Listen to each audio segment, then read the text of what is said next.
So I'm sure you've noticed that I speak English. I was raised in an English-speaking country and it is my first language. But I was thinking the other day, what would I do if I had to learn English? Well, in this English lesson, I'll tell you the 8 things I would do if I was starting to learn English today.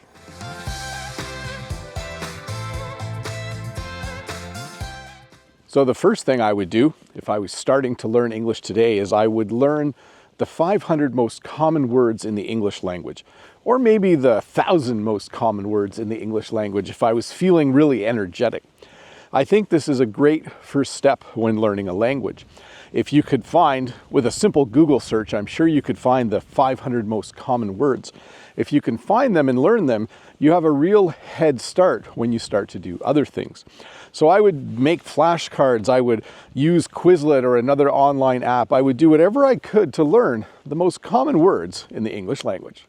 The second thing I would do is I would find a really good app for learning English. I'm a big fan of Duolingo, but there are other apps as well. I would find an app, I would install it on my phone, and I would do it every day. I just love technology, and I like systems that teach things where it's a little bit like a game. I like being rewarded with experience points or other little digital rewards when I'm learning something. So I would certainly do that.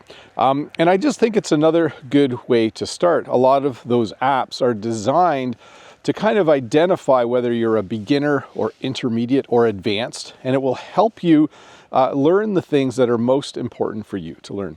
So the second thing I would do, I would install some kind of app like Duolingo on my phone, and I would use it every day. The third thing I would do is I would listen to a lot of English music.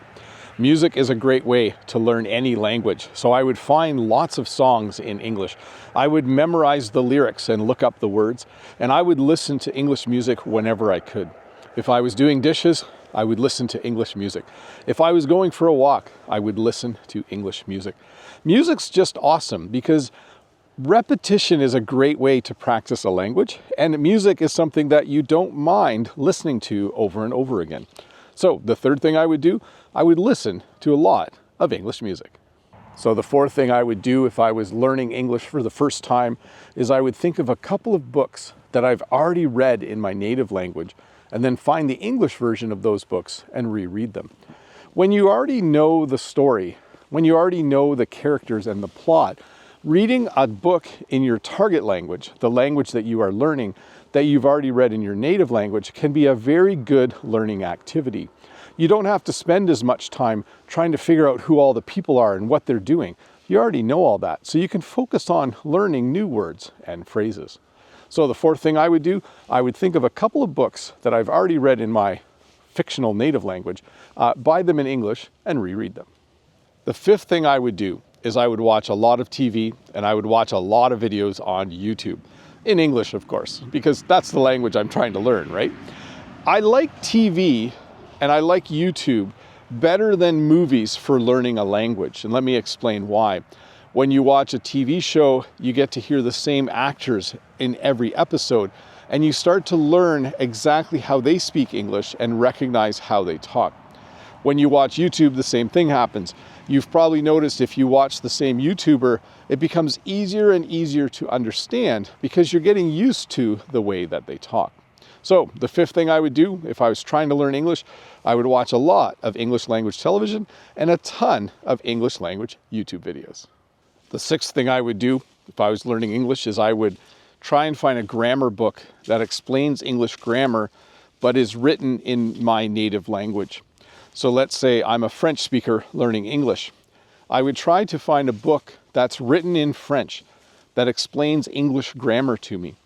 Especially when you are starting out, grammar can be tricky, and trying to read an English explanation for an English grammar concept can be quite confusing. But if you can find a book written in your own language that explains some of the silliness of English grammar, some of the parts of English grammar that are very confusing and challenging, it can really help you out. So the sixth thing I would do, go to a bookstore or go to an online bookstore and try to find a book that explains English grammar, but that's written in your native language. The seventh thing I would do if I was learning English for the first time is I would find an English speaking partner or an English tutor that I could meet with online sooner than later. What I mean by that is this: when you start to learn a language, it's easy to do a lot of reading. It's easy to do a lot of listening, but you don't necessarily start speaking soon enough, in my opinion. After you've learned your 500 or 1,000 basic words, after you've done Duolingo for a few weeks, it is worth it to find someone you can start having conversations with. And that's what I would do if I was learning English. It does cost a little bit of money, but I think it's very, very much worth it. That person can help you by answering questions about some things that maybe you would struggle with for a long time if you didn't have someone to help you. So the seventh thing I would do: find a speaking partner sooner than later. It will really help your English learning. The eighth thing I would do is I would find ways to practice my writing, even if they're just little simple ways. You can start by just keeping a journal.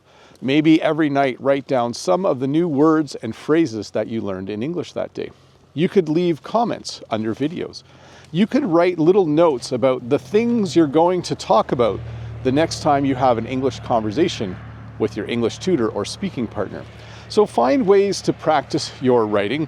It's not the easiest thing to do. Sometimes it's easier to do a lot of reading and listening, but do find ways to practice your writing so that you're developing in all the areas. So what would I do if I was learning English? Well, I would make sure that I am doing some reading. I'm doing some writing. I'm doing lots of listening. I'm doing some speaking. I would make sure that I'm learning new vocabulary every day, and I would make sure that I'm learning a little bit about the grammar of the English language. Well, hey, thanks for watching this video about the things I would do if I was learning English today. Obviously, I'm an English speaker and I don't need to do that, but I just thought it would be fun for me to reflect on what I would do if I had to learn this language. Hey, if this is your first time here, don't forget to click that red subscribe button, give me a thumbs up, leave a comment, and if you have some time, why don't you stick around and watch another English lesson. Bye.